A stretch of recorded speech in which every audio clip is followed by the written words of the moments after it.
अभी पिछले महीने कानपुर से एक बड़ी दहलाने वाली खबर सामने आई। हुआ यूं कि 30 मार्च सोमवार का दिन था।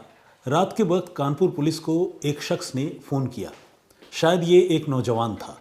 फ़ोन करने वाले शख्स ने पुलिस से ये कहा कि वो कानपुर के एक अस्पताल में है, बिस्तर पर पड़ा हुआ, दर्द से कराह रहा है, तड़प रहा है और उसके साथ धोखा हुआ है, लाखों रुपए की ठगी हो गई है। पुलिस ने ये बात सुना तो पुलिस हैरान रह गई, क्योंकि एक आदमी जो अस्पताल के बिस्तर पर पड़ा हो, जिसका इलाज चल रहा हो, उसके साथ ठगी हुई और ठगी अस्पताल में हुई, वहाँ से वो फ़ोन कर रहा है। पुलिस फ़ौरन उस अस्पताल में पहुँचती है और उस शख्स से बातचीत करती है। ये तकरीबन 25-26 साल का एक नौजवान होता है, लेकिन वो पुलिस को अपनी आइडेंटिटी, अपनी पहचान साफ साफ नहीं बताता या बताना नहीं चाहता। वो ज़्यादातर वक्त अपना चेहरा कंबल से छुपाने की कोशिश करता है। पहले अपना नाम शिवम बताता है, बाद में अपना असली नाम बताता है और इस तरह से पुलिस को वो थोड़ा भ्रमजाल में रखता है। पुलिस उससे पूछती है क्या बात है, सारी बातें बताओ। तो उसका कहना होता है कि उसकी किडनी एक अस्पताल के डॉक्टरों ने निकाल ली है और निकालने के बाद अब उसे दूसरे अस्पताल में छोड़ कर गए हैं। यहाँ उसका इलाज तो चल रहा है, लेकिन जिस किडनी के बदले में उसे 9 लाख रुपए मिलने थे, उस किडनी के बदले में उसे अब तक सिर्फ 6.5 लाख रुपए दिए गए हैं। और जिन लोगों से भी उसकी अपनी किडनी को लेकर बातचीत हुई थी, सौदेबाजी हुई थी, वो लोग अब भाग चुके हैं, बातचीत नहीं कर रहे हैं, उन्होंने अपना फ़ोन स्विच ऑफ कर लिया है। ये सुनकर पुलिस जो है वो सख्ते में आ जाती है। ये सीधा सीधा ऑर्गन थेफ्ट का या इलीगली ऑर्गन ट्रेड का एक बहुत ही सनसनीखेज और बड़ा मामला नज़र आता है। पुलिस अब इस लड़के से पूछताछ शुरू करती है और उसके बारे में डिटेल में जानकारी जुटाती है तो पता चलता है कि वो लड़का मूल रूप से बिहार का रहने वाला है, बिहार के समस्तीपुर का।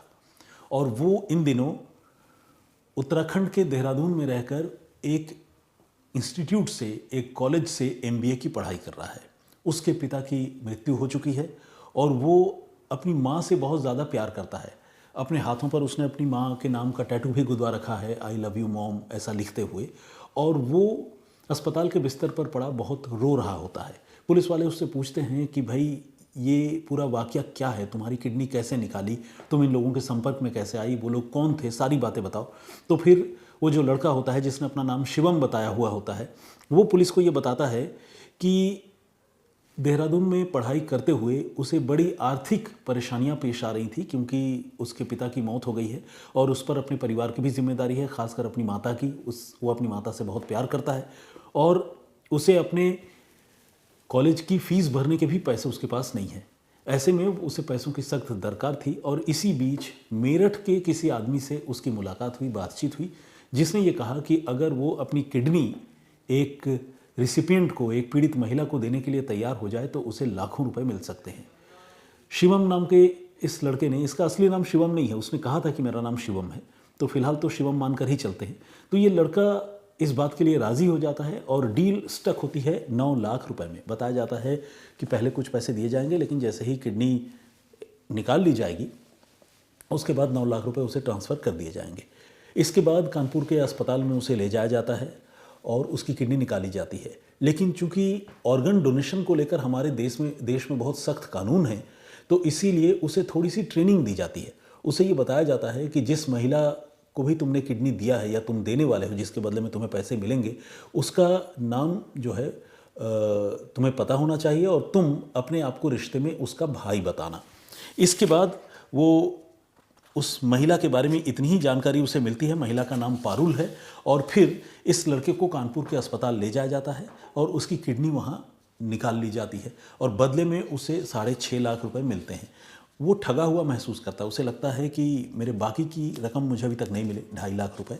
तो इससे ऊब कर और अपनी दर्द, अपनी परेशानियों से ऊब कर वो पुलिस को फ़ोन कर देता है।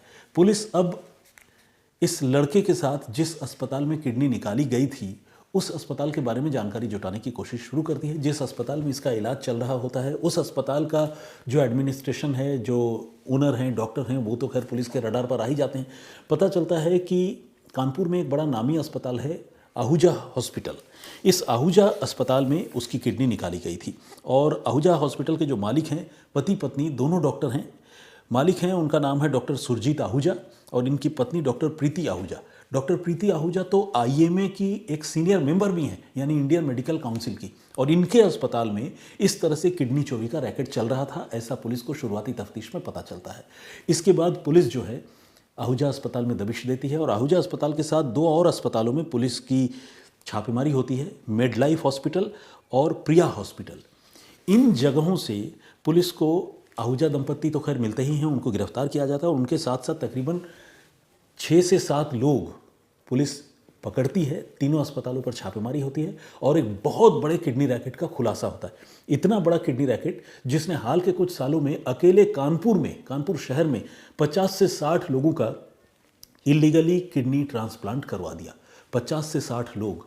और आप जानते हैं, एक किडनी ट्रांसप्लांट के बदले में ये जो रैकेट है बहुत बड़ा, जिसका मैं जिक्र कर रहा हूँ, जिसका अब खुलासा हो चुका है, वो रैकेट एक किडनी ट्रांसप्लांट के बदले में कम से कम 80 लाख से 1 करोड़ रुपए लेता था। ये बड़ी हैरानी की बात है और आप इस रकम को देखकर ये समझिए कि इस देश में जेन्युइन जो मरीज़ हैं उनको ऑर्गन की कितनी ज़रूरत है, उनको अलग अलग अंगों की कितनी दरकार है, और वो अंग उपलब्ध नहीं है, वो किडनी के लिए 1-1 करोड़ रुपए या फिर उससे भी ज़्यादा देने के लिए तैयार हैं। तो जब इस रैकेट का पता चलता है तो एक एक कर कई बातें सामने आती हैं। ये भी पता चलता है कि ये रैकेट कानपुर में डॉक्टरों की मिलीभगत से तो चल ही रहा था और डॉक्टरों ने अपने ही अस्पताल के ऑपरेशन थिएटर के जो टेक्नीशियन हैं, अपने अस्पताल में एम्बुलेंस चलाने वाले जो ड्राइवर हैं, जो एडमिन के लोग हैं, जो मैनेजर्स हैं, उनको इस काम में एक तरह से ब्रोकर बनने की छूट दे रखी थी। ये डॉक्टर खुद पर्दे के पीछे रहते थे और ये जो अलग अलग किस्म के एम्प्लॉयज़ की मैंने बात बताई, नाम बताया आप लोगों को, ऐसे सारे लोग उन लोगों को ढूंढते थे जिन्हें किडनी की दरकार होती थी, जिन्हें किडनी की ज़रूरत होती थी। और इसके बाद जब ये इंश्योर हो जाता था कि हाँ इन्हें किडनी चाहिए, और किडनी सिर्फ चाहने से ही बात नहीं बनेगी, बात ये भी तब बनेगी जब उनके पास करोड़ों रुपए होंगे और वो उन रुपयों को खर्चने के लिए तैयार होंगे, वरना गरीब की कौन मदद करता है। तो करोड़पति ऐसे आसामियों की तलाश होती थी जिन्हें किडनी की सख्त ज़रूरत थी, और फिर जब ऐसे आसामी मिल जाते थे, जैसे यहाँ मेरठ की महिला पारुल, वो एक ऐसी मरीज़ थी जो करोड़ रुपए या उससे भी ज़्यादा खर्च करने के लिए तैयार थी। जब वो मिल गई तो फिर इस रैकेट के लोगों ने इस लड़के को, जिसका मैं अभी जिक्र कर रहा था, जिसने अपना नाम शिवम बताया है, उसको इस किडनी रैकेट से जुड़े लोगों ने पकड़ा और उसके बाद उसे औने पौने कीमत पर अपनी किडनी देने के लिए तैयार किया। और आपको जानकर हैरानी होगी कि इस लड़के से 9 लाख रुपए का वादा किया गया था, वो भी नहीं दिया गया। और 9 लाख रुपए में जो किडनी का सौदा हुआ था, वो किडनी पारुल को कितने की पड़ी आप जानना चाहेंगे? वो किडनी पारुल को पड़ी 90 लाख की। आप सोचिए ये कितनी बड़ी बात है। तो बीच में ये जो तकरीबन 80 लाख रुपए हैं या उससे भी ज़्यादा, ये सारे रुपए कहाँ गए? ये सारे रुपए अस्पताल के डॉक्टरों ने, किडनी रैकेट के ब्रोकर्स ने, टेक्नीशियन ने, एम्बुलेंस के ड्राइवर ने और ऐसे ही लोगों ने जो इस धंधे के गवाह हैं, साक्षी हैं, इस धंधे में इन्वॉल्व हैं, कुछ ऑफिसर्स होंगे सरकारी महकमों के, उन लोगों तक गए। और ये तो सिर्फ एक केस स्टडी है। जब इस मामले की छानबीन शुरू हुई तो जैसा कि मैंने आपको बताया 50 से 60 केसेस तो अकेले कानपुर के ही पता चल गए। और इसके बाद ऐसे ऐसे अजीबोगरीब बातें सामने आई जिसे सुनकर आप भी चौंक जाएंगे और यकीन करना मुश्किल हो जाएगा। क्या आप मानेंगे कि किडनी का ट्रांसप्लांट, यानी एक किडनी का ऑपरेशन करके किसी के शरीर से निकालकर दूसरे आदमी के शरीर में उसको प्रत्यारोपित करना, ये कोई मजाक नहीं है, हंसी खेल नहीं है। एक एक वेन, एक एक नर्व, बॉडी का बैलेंस, सारी चीज़ें देखनी पड़ती है। किस आदमी का प्रेशर कितना है, किस आदमी का ब्लड ग्रुप कैसा है, उसके क्या कॉन्सिक्वेंसेस हो सकते हैं, प्रोज एंड कॉन्स जिसे कहते हैं, कि अच्छी बातें क्या है उसमें, नेगेटिव चीज़ें क्या हो सकती हैं, कौन से रिस्क फैक्टर, बहुत सारी चीज़ें होती हैं। कोई ऐसे ही डॉक्टर नहीं बनता, सालों की मेहनत होती है। कोई नेफ्रोलॉजिस्ट, किडनी ट्रांसप्लांट सर्जन या यूरोलॉजिस्ट बनता है तो सालों साल वो अपनी ज़िंदगी के देता है और मेडिकल की पढ़ाई करता है। और यहाँ ये जो किडनी ट्रांसप्लांट का खेल चल रहा था, इसमें डॉक्टर तो खैर ऑपरेशन करते थे, लेकिन ऐसे कई मामले सामने आए हैं जिसमें ओटी टेक्नीशियन, ऑपरेशन थिएटर के टेक्नीशियन, जो बिल्कुल ही जिसे कहते हैं कि हथौड़ा छाप, ऐसे लोग किडनी ट्रांसप्लांट के लिए ऑपरेशन कर रहे थे, किडनी निकाल भी रहे थे और किडनी लगा भी रहे थे। आप सोचिए कि इन लोगों को बड़े अस्पतालों के नामी डॉक्टरों ने कैसी ज़बरदस्त और ख़तरनाक छूट दे रखी थी। अब जब ये तफ्तीश आगे बढ़ी तो एक एक कर बहुत सारे लोगों के नाम सामने आए। प्रिया अस्पताल के डॉक्टर रामप्रकाश, डॉक्टर राजेश कुमार को पुलिस ने गिरफ्तार किया। इसके अलावा 2 ओटी टेक्नीशियन पकड़े गए। ये दोनों मेडलाइफ हॉस्पिटल के हैं। इसके अलावा प्रिया अस्पताल के डॉक्टर नरेंद्र सिंह को पुलिस ने पकड़ा और इस मामले का जो किंग पिन है उसका नाम है शिवम अग्रवाल उर्फ शिवम काड़ा। फिलहाल उसकी पुलिस तलाश कर रही है। अब ये जब एक्सरसाइज चल रहा है, पुलिस की तफ्तीश जब आगे बढ़ रही है, कई अजीबोगरीब बातें सामने आई है। एक ऐसे ही ब्रोकर के पास से उसके मोबाइल फ़ोन से पुलिस को 3 बड़े ही शॉकिंग वीडियोस मिले हैं जो अपने आप में बहुत हैरान करते हैं। एक वीडियो में एक ऐसा ही ब्रोकर जो एक फर्जी डॉक्टर है जिसका नाम है अफजल, वो दिल्ली एनसीआर का रहने वाला है, वो अपने बिस्तर पर नोटों की गड्डियाँ बिछाकर उसमें लेटा हुआ है और हाथ में एक नोट की गड्डी लेकर उससे अपने चेहरे पर पंखा चल रहा है, हवा कर रहा है। आप समझिए कि काली कमाई या गलत तरीके से की गई कमाई किस तरह इंसान के सिर चढ़कर बोलती है कि एक आदमी जब इस तरह से नोट कमा लेता है तो ऐसा बेअंदाज हो जाता है कि बिस्तर पर नोट बिछाकर नोटों की हवा खाता है और उसका वीडियो बनाता है। इस अफजल नाम के आदमी की पुलिस तलाश कर रही है। आपको क्या लगता है वो पैसे ईमानदारी से कमाए गए हैं? बिल्कुल भी नहीं। वो किडनी रैकेट का एक मेंबर है जिसने ऐसे ही मरीजों की ज़िंदगी भर की गाढ़ी कमाई जो है उनकी ज़िंदगी बचाने के एवज में लूटी है, करोड़ों रुपए इकट्ठा किए हैं। और ये तो एक वीडियो है। दूसरा एक वीडियो ऐसा है जिसमें साउथ अफ्रीका की एक लेडी अस्पताल के बिस्तर पर पड़ी हुई है और रो रही है आंसुओं से, फूट फूट कर, उसे दर्द हो रहा है। और ये जो इस रैकेट का किंग पिन है, इत्तेफाक से उसका भी नाम शिवम है, शिवम अग्रवाल। मैंने आपको बताया, जो लड़का था उसने अपना नाम शिवम बताया ज़रूर था, उसका नाम शिवम नहीं कुछ और है, वो हम आपको नहीं बता रहे हैं क्योंकि उसकी आइडेंटिटी रिवील करने का कोई फ़ायदा नहीं है। लेकिन ये जो मेन ब्रोकर है और जो किंग पिन है इस रैकेट को, उसका नाम शिवम अग्रवाल है। उसके बारे में उसका एक वीडियो सामने आया है जिस वीडियो में वो एक साउथ अफ्रीकी मूल की महिला की स्टेथोस्कोप से, यानी जिसे आला होता है ना डॉक्टर कान में लगाकर जिससे जांच करते हैं, उससे वो इस महिला की जांच कर रहा है और उससे पूछ रहा है कि अब तुम्हारी तबीयत कैसी है, कोई प्रॉब्लम तो नहीं। और वो उसके साथ इंग्लिश में ऑब्वियसली बात कर रहा है। साउथ अफ्रीकन महिला जो है वो हिंदी में तो बात करेगी नहीं, लेकिन जो इंग्लिश वो बोल रहा है वो बिल्कुल भी ठीक नहीं है, यानी टूटी फूटी अंग्रेजी जिसे कहते हैं वो बोल रहा है। अब इस वीडियो को देखकर मन में ये सवाल हो सकता है कि भैया अगर ये वाकई डॉक्टर है, आला लगाए किसी मरीज़ की जांच कर रहा है, वो भी विदेशी मरीज़ की, तो ये तो डॉक्टर होगा। लेकिन असल में वो डॉक्टर तो है ही नहीं, वो एक मामूली ओटी टेक्नीशियन है जिसने अपनी पढ़ाई भी ठीक से नहीं की है और वो जो है डॉक्टर बनकर यहाँ मरीज़ की जांच करता हुआ और उसे ये कहता हुआ कि मैं तुम्हें अभी इंजेक्शन लगाऊंगा, ये कहता हुआ दिख रहा है। मरीज़ से वो सवाल जवाब कर रहा है कि तुम कंफर्ट में तो हो, तुम्हें कोई दिक्कत तो नहीं है, लेकिन टूटी फूटी अंग्रेज़ी में। तो ये इंडिकेट करता है, ये इस बात का सबूत है कि अस्पताल के जो असली डॉक्टर हैं, नामी डॉक्टर, उन्होंने किस तरह से अपने पूरे पेशे को ही ऐसे किडनी रैकेट के धंधेबाजों और जालसाजों के पास गिरवी रख दिया था।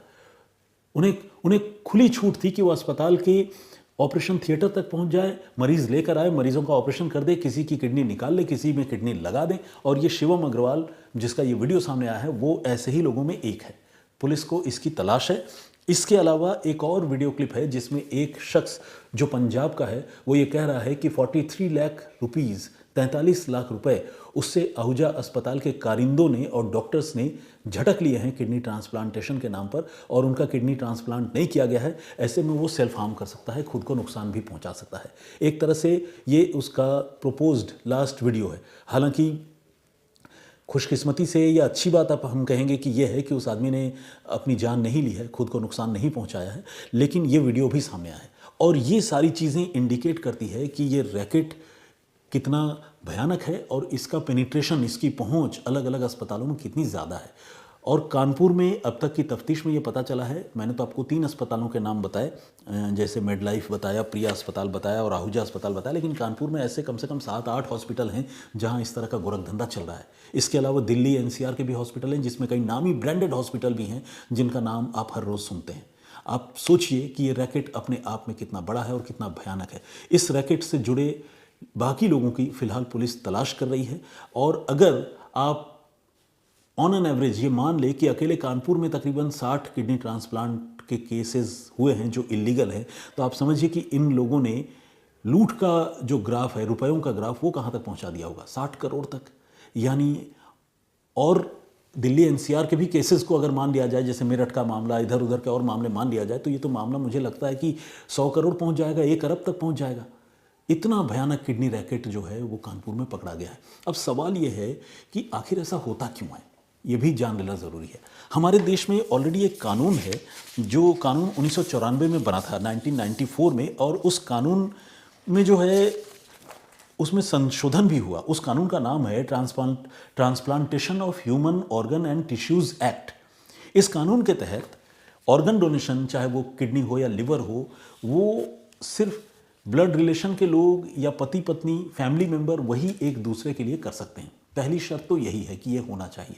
और अगर कोई आदमी किसी के लिए ऑर्गन डोनेशन करता है और मान लो वो फैमिली मेंबर नहीं है, तो फिर वैसी सूरत में उसको उस दोनों पक्षों को स्टेट अथॉरिटी से, राज्य में एक अथॉरिटी है मेडिकल की, उनसे जाकर स्पेशली परमिशन लेनी पड़ती है, क्योंकि बगैर उस परमिशन के ये ट्रांसप्लांटेशन हो नहीं सकता है। और परमिशन देने वाले जो एक्सपर्ट्स हैं, जो डॉक्टर्स हैं, वो ये देखते हैं कि वाकई इनके बीच में कोई पैसों की लेन देन तो नहीं हुई है। अब जैसे मान लीजिए कोई एक दोस्त है जो दूसरे दोस्त को किडनी देना चाहता है, उनके बीच में बहुत तगड़ा इमोशनल बॉन्डिंग है। एक दोस्त सोच रहा है कि मैं उसके बगैर जी नहीं पाऊंगा, रिलेशन कुछ भी नहीं है लेकिन दोस्त है, इमोशनल रिलेशन है, किडनी दे सकता है, लेकिन उसके लिए फिर स्टेट ऑथराइजेशन अथॉरिटी से जाकर, मतलब उसका जो बोर्ड है उससे जाकर परमिशन लेनी होगी। लेकिन ये जो मामले हैं, यहाँ पर सारे कानून को बाईपास करके ये लोग किडनी की खरीद फरोख्त का ये पूरा धंधा चला रहे हैं। इस कानून के मुताबिक किडनी खरीदना और किडनी बेचना दोनों अपराध है और दोनों में सज़ा है, पनिशेबल ऑफेंस है, पिनलाइज्ड किया जा सकता है। लेकिन इसके बावजूद ये सब कुछ चल रहा है, और वो इसलिए चल रहा है क्योंकि भारत में जितने लोगों को किडनी की दरकार होती है या लिवर की दरकार होती है, उसके मुकाबले बहुत कम ही ऐसे डोनर्स होते हैं जो वॉलंटियरली अपने ऑर्गन डोनेट करते हैं। ऐसे बहुत सारे केसेस होते हैं, आपने देखा होगा कि कोई मृत्युशैया पर है या किसी की मौत होने वाली है या मौत हो गई है, घर वाले ऑर्गन डोनेट कर देते हैं, तो वो रेशियो जो है वो भी बहुत कम है, और जीते जी डोनेट करने वाले लोग भी कम होते हैं। ऐसे में जिनके पास पैसा है वो ऐसे ही अस्पताल के ब्रोकर से, डॉक्टर से संपर्क करते हैं, क्योंकि जान बचानी तो पहली प्राथमिकता है। वो कहते हैं कि भाई कहीं से किडनी का इंतज़ाम करा दो। और ये जो गरीब लोग होते हैं जिनको पैसों की दरकार होती है, वो अपनी जान हथेली पर रखकर, अपनी ज़िंदगी दांव पर रखकर कुछ लाख रुपयों के लिए किडनी अपनी बेचने को तैयार हो जाते हैं। ये इस मामले का खुलासा ऐसे ही एक केस स्टडी से हुआ। फिलहाल इस मामले में कानपुर पुलिस की जांच चल रही है, और आने वाले दिनों में ये रैकेट कितना और बड़ा निकलेगा, इसमें कितने डॉक्टर, कितने टेक्नीशियन और पकड़े जाएंगे। और जैसा कि मैंने आपको बताया कि मोटे तौर पर तो 60 करोड़ से लेकर 1 अरब तक का आंकड़ा समझ में आ रहा है, लेकिन अगर तफ्तीश हुई, और जैसा कि पैन इंडिया छोड़िए, वर्ल्ड लेवल पे ये काम कर रहे हैं, क्योंकि साउथ अफ्रीका की मरीज़ भी इनके पास है, नेपाल के मरीज़ भी इनके पास हैं, अभी तक तो 2 ही पता चला है, तो और भी अगर विदेशी मरीज़ आए होंगे तो आप समझिए कि इनका डायमेंशन कितना बड़ा है। तो बहुत ही ख़तरनाक और बहुत ही जिसे कहते हैं कि कानून को धता बताने वाली ये खबर है, और एक इन्वेस्टिगेटिंग स्टोरी है जिसका ऑनगोइंग डेवलपमेंट चल रहा है, जिस स्टोरी में इन्वेस्टिगेशन चल रही है। तो मुझे लगा कि ये स्टोरी मुझे आप लोगों से शेयर करनी चाहिए। इस पूरी मोडस ऑपरेंडी पर, किडनी के इस खतरनाक रैकेट पर आपका पॉइंट ऑफ व्यू क्या है, आप प्लीज़ हमें कमेंट करके ज़रूर बताइएगा। लेकिन आज की इस पेशकश को ख़त्म करने से पहले, जो प्रीवियस स्टोरी मैंने आप लोगों को सुनाई थी, हमने आपको बताया था कि किस तरह से एक शख्स जो कि खुद दिव्यांग है, चल फिर नहीं सकता है, वो अपनी मौत के लिए कई किलोमीटर दूर चलकर कैसे एक पर्टिकुलर लोकेशन पर पहुंचा और कैसे उसकी वहाँ मौत हुई। वो वहाँ मरने भी क्यों गया? बेसिकली जब जांच हुई तो पता चला कि वो वहाँ मरने नहीं गया था, और जिसे लोग एक्सीडेंट समझ रहे थे वो बेसिकली एक ख़तरनाक कत्ल का मामला था। क्या है वो कहानी? जो लोग जानना सुनना चाहते हैं, आप सबसे रिक्वेस्ट है कि आप क्राइम तक के प्लेलिस्ट में जाकर सुप्रतिम से सुनिए में आप उस कहानी को सुन सकते हैं। आइए कुछ लोगों के कमेंट्स पढ़ते हैं, कुछ लोगों के नाम पढ़ते हैं। रंजन डी कामले साहब ने कमेंट किया है, उन्होंने कहा है कि जो भी कातिल है वो हैवान है और ऐसे लोगों को कड़ी सज़ा होनी चाहिए। पुलिस ऑफिसर जिन्होंने इन्वेस्टिगेट किया था उस मामले को, उन्होंने उसको सैल्यूट कहा है। कामले साहब ने, धंजू जी, बलकार सिंह धंजू साहब हैं, ये अनूपगढ़ से हैं, और इन्होंने क्राइम तक की पूरी टीम को नमस्कार कहा है। Thank you very much. Bhaskar Aragade ji हैं, इन्होंने, ये हमारे रेगुलर लिसनर हैं, कमेंट करते हैं, हौसला अफजाई करते हैं, इन्होंने आज भी कॉम्प्लीमेंट दिया है, थैंक यू वेरी मच। दीप माला जी हमारी दर्शक हैं, उन्होंने कहा है कि शम्स सर को सुनते सुनते कब मैं आपका फ़ैन हो गई मुझे पता ही नहीं चला। आपकी कहानी, आपकी हर एक कहानी सुन चुकी हूँ, और मेरा बेटा जब 8th क्लास में था तब से मैं सुन रही हूँ, और मेरा बेटा अभी 10th में बोर्ड एग्ज़ाम दे रहा है। तो ये मेरे लिए एक बड़ी उपलब्धि है कि आप इतने सालों से मुझे, इतने साल क्या मतलब 2 सालों से मुझे फॉलो कर रही हैं, और आप इतना मतलब पॉजिटिव सोचती हैं मेरे लिए, और मेरी कहानियाँ आपको अच्छी लगती हैं, तो ये मेरी खुशकिस्मती है, मैं ग्रेटफुल हूँ। Thank you very much. YouTube cares के नाम से एक आईडी है, और इन्होंने कहा है कि मैं आपका बहुत बड़ा फ़ैन हूँ, आपका वीडियो का मुझे बहुत बेसब्री से इंतज़ार रहता है। हालांकि इन्होंने अपना नाम नहीं लिखा है। सारंग चौहान साहब ने भी कमेंट किया है, बहुत बहुत स्वागत आपका। और इन्होंने कहा है कि कहीं पर कोई भाई अपनी किडनी देकर किसी भाई की जान बचा लेता है, और ऐसे भी भाई होते हैं जो अपने दूसरे भाई की जान ले लेते हैं। रीता छेत्री साहब ने कमेंट किया है और उन्होंने लिखा है बड़ी घिनौनी हरकत। वो उस प्रीवियस स्टोरी के लिए लिखा है जो स्टोरी मैंने आप लोगों को पहले सुनाई है। जिन्होंने नहीं सुना है वो क्राइम तक के प्लेलिस्ट में जाकर सुन सकते हैं। योगा विद विकास सिमी भसीन साहब हैं, इमरान अंसार, माफ़ करें सिमी भसीन साहब नहीं मैम ही होंगी, नाम से मुझे ऐसा लग रहा है।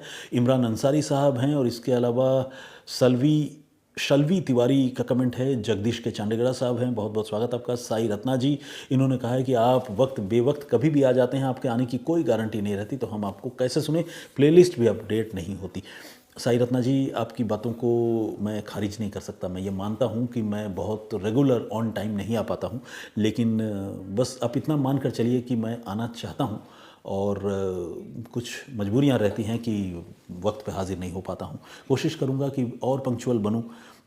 टाइम मैनेजमेंट अपने आप में एक चैलेंजिंग टास्क है प्रोफेशनल लाइफ में। राघवेंद्र तिवारी जी भी हैं और ऋषि भसीन हैं, इसके अलावा रविंद्रा जी भी हैं। नमस्ते इन्होंने कहा है। बहुत बहुत धन्यवाद आप सारे लोगों का। आप सबसे गुजारिश है कि आज की कहानी पर अपनी राय ज़रूर दीजिएगा। मैं फिर जब हाजिर होऊंगा तो आज आप लोगों के जो सवाल होंगे या जो राय आप कमेंट आप करेंगे, उन सवालों और कमेंट्स पर भी चर्चा करेंगे। बहुत धन्यवाद। फिलहाल इजाज़त दीजिए, अपना बहुत ख्याल रखिए। जय हिंद, जय भारत।